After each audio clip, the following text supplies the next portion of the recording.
Well, anyways, let's go to another release ni Philip, no? Ito yung Sulfur. First time kong mapapakinggan din to. So, wala siyang as caption, subtitle. So, kung ano lang yung marinig ko, possible, no? Yun lang pwede ko mabigyan ng breakdown. So, yes. So, let's go, let's go.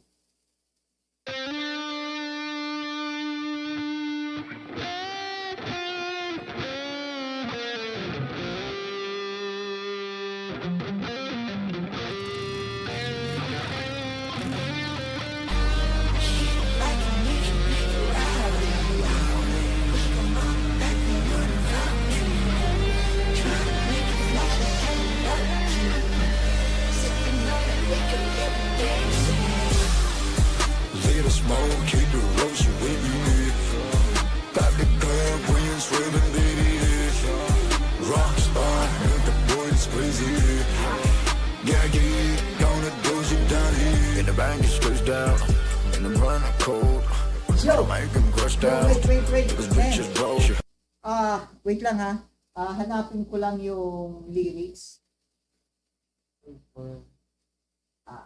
Lyrics. Man. Wait lang.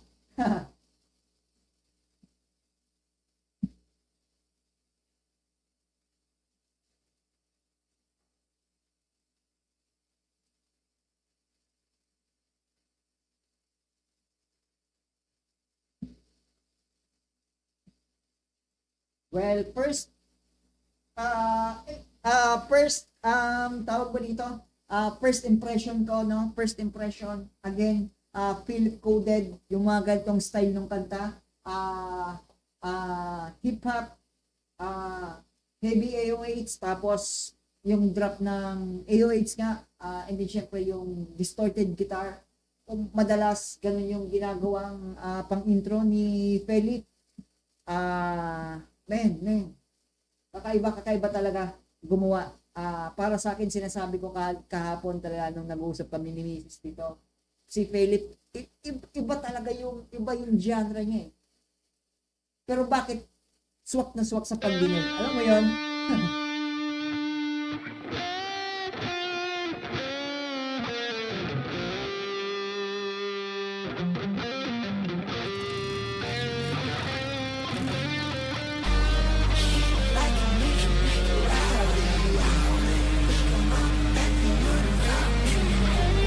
Yung we can make it back in road trip dahil yung narinig natin yung background yung motor dahil dito makikita mo rin dito sa cover ng kanta, no? Naka-motor dito si Ken, no? So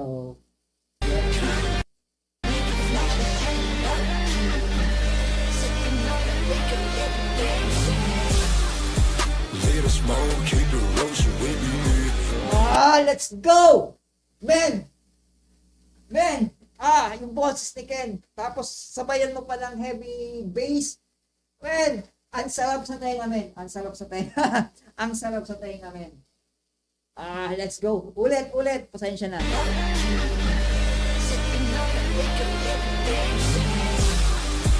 Little smoke, keep the roast with me. Pop the club when you're swimming, baby. Rockstar, make the boys crazy. Let's go! In the bank, it's straight down. In the run, I'm cold. But I make them crushed out. Because bitches broke. She helped me to come. Shit. Man, sorry. sorry, nadadala lang ako. May nadadala lang. So, ano natin yung lyrics to? Breakdown natin, syempre. Gusto kong mag-breakdown ng mga bars. Especially from Philip. Rockstar, make the boys crazy. Yeah, gonna do you down here. In the bank, it's straight down. Little smoke, keep the roast with me. Pop the club when you're swimming, baby. Yeah, yun. Pop the curve way swerving kasi nga curve. Pero curve pa mag-serve ka kasi parang bigla kang liliko eh. Pero yung pop the curve, pag sinabi mo kasing pop the curve, yung bigla kang liliko. Pero syempre yung swerving din kasi yung hindi ka magsisignal na bigla ka nalang lilikotin na mag-swerve ka. So yun, nakita ko yun as a double ng Thunderous, no? Pop the curve, yung bigla mong bibiglayin mo lang na lumiko, pero yung swerving din kasi is pop the curve, yung swerve, bigla ka mag-swerve, bigla ka nang liliko na hindi ka magsisignal. Swerving, no? And then, syempre, yun, alam naman natin ang lyricism din ni Philip, no? So, let's go. Rockstar, Nerf the Boy, that's crazy. So, syempre, Nerf the Boy, parang syempre si Ken nga is, si Philip nga is considered as a rockstar, pero syempre, marirelate ko pa yon doon sa pop, di ba? Pop, rockstar din, di ba? Tapos yung Nerf the Boy, syempre parang kailangan mong pahinain, no? That's crazy, no? Parang papahinain mo si Ken. Parang imposible yun, di ba? Nerf the Boy is parang papahinain konti, gano'n. So, get geek, count the dough, yun nga, count the dough, so yung parang magbibilang ka ng pera. Yeah. Basically, yun yung yung slang term para sa pera. So, yun, let's go. Rockstar, make the boys crazy. Gaggy, gonna doze you down here. In the bank, it's stressed out. In the run, I'm cold. But I make him crushed out. This bitch is broke. She hurt me the car with Okay, so, this line of a little bit smoke. Stop on the clutch, pain that she burning that shit by the blue. Walking around it hard, too stiff, getting stirred. In the run, I'm let's go. cold. But I make him crushed out.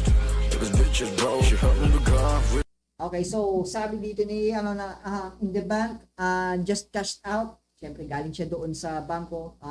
Nag-ano pa rin yun, related pa rin yun doon sa chorus niya na count the dough, no? Kasi sa bank, Islam term ng pera is dough. Galing siya sa bank, just cashed out. In a brand new coat, siyempre nagpe-flexing pa rin siya dito. No? Alam naman natin na mahilig mag-flex. Mag-flex si Ken or si Philip ng kanyang outfit lagi, and then but to make them crashed out, crashed out, andun makikita mo yung rhyme scheme niya doon.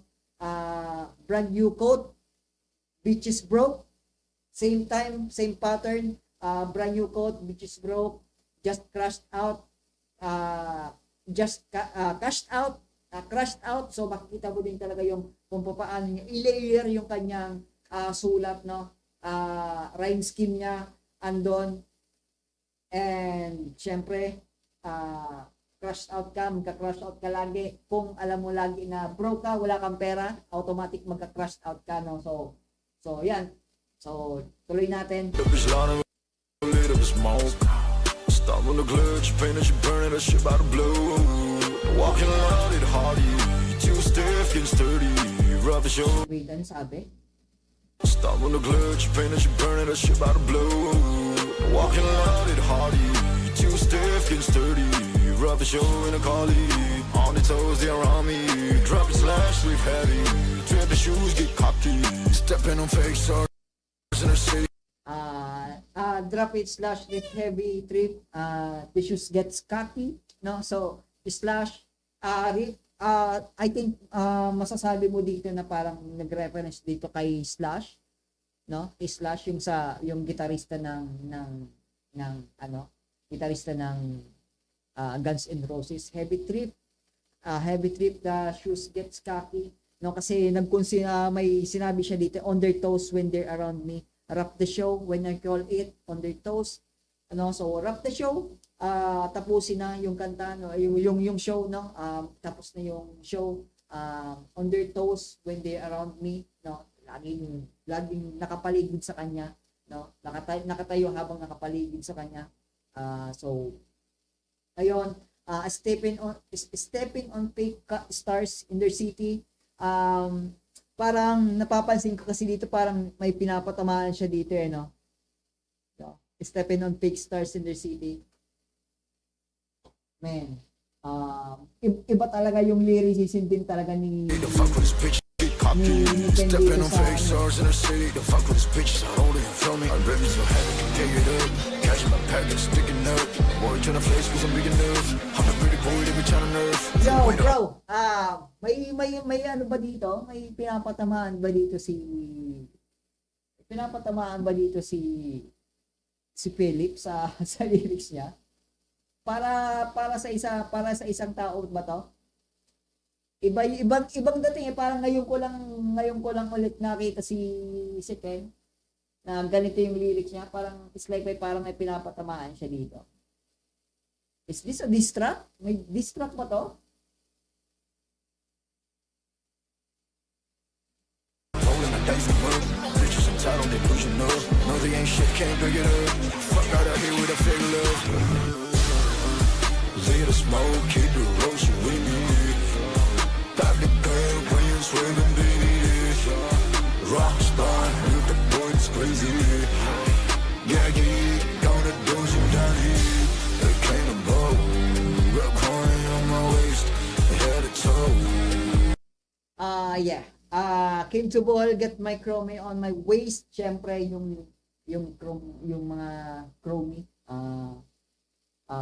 Apparel, no? Head to toe, that thing she'd love to taste. Head to toe, parang lahat yung outfit niya, yung aurahan niya from mula ulang ng pa, yung kumbaga parang yun yung mga gusto ng mga babae sa isang lalaki. From head to toe, parang yeah, mahal ko yan, di ba? She wanted more now.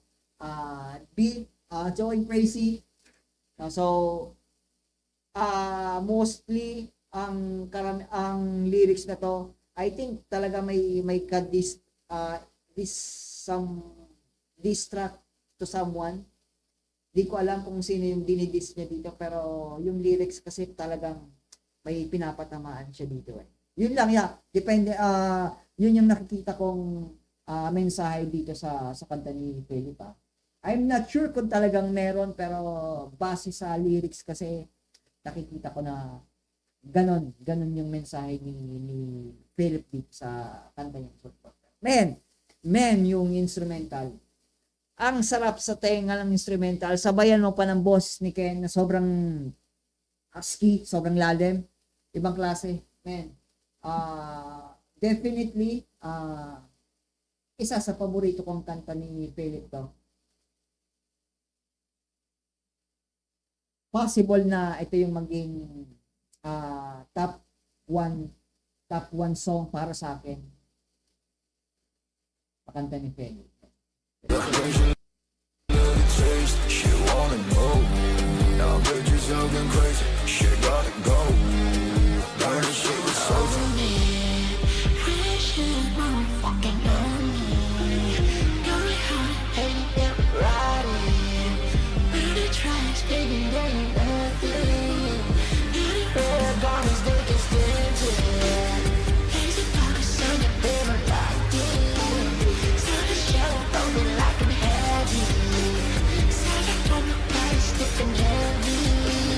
Can't be with this block, this bitches out. Leave the smoke, keep it roasting with me. Pop the curb when you swerving, baby. Rockstar, with the boys crazy. Yeah, gonna do shit down here. Let's go, man! Sorry, Philip! Head to toe. The pressure, love the taste. She wanna know. Now bitches going crazy. She gotta go. Yo! Burning shit with soul. Men, pasensya, sarap sa tenga. Pakinggan ko lang ulit. On my waist, head to toe. The pressure, love the taste. She wanna know. Now bitches going crazy. She gotta go. Burning shit with soul. Yo, yeah, talaga. Para sa akin, I think etong kanta dedicated to sa isang I think may kadistrakan to si Ken, or si Philip may pinapatamaan siya. Base doon sa lyrics na napakinggan ko na. So, yeah.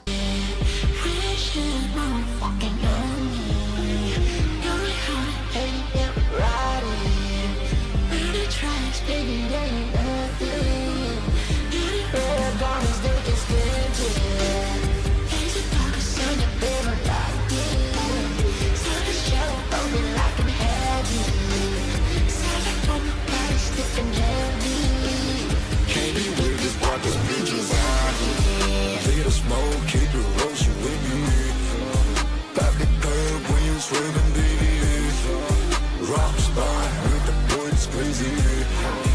Yeah, on the doors you down here, a cannibal. Yun, man. Man, sobrang an sa akin to. Ito yung mga tipo ng kanta talaga na talagang masasabi ko na top notch para sa akin yung mga ganitong style ng kanta. Especially pinaghahalo talaga ni Ken yung metal, instrument guitar, distorted guitar, tapos sobrang heavy AOH, tapos yung ano mo pa, salangan mo pa, sabayan mo pa ng heavy voice niya. Man, masasabi kong heavy voice, deep voice ni Ken. Man, this guy. Man. Philip, bro. Sana maglabas ka pa na. Another album, bro. Man, hopefully maglabas ka pa ng isang album na tapos ganito yung style, man. Ito yung mga talagang pagdating sa hip-hop, ito talaga yung mga gusto ko. Got calling on my waist, head to toe. That pleasure, love the taste. She wanna know. Now bitches talking crazy. She gotta go. Burn shit with sulfur. Yo, wait. Man, hopefully, abangan ko. Hopefully, Ken, maglabas ko ulit ng panibagong album. Tapos ganitong sobrang angas, sobrang astig talaga ng mga ganitong style ng kanta ni Ken. Man. Imagine nakakapag ganitong side quest pa si Ken sa kabisihan nila sa SB19. Grabing dedication ni Ken din sa ano niya, syempre, bread and butter niya, syempre, gano'n naman lagi yung bread and butter natin. Pero yung side quest ni Philip, no, ni Ken, yung side quest ni Ken, ibang klase din talaga yung dedication na binibigay niya, no? So,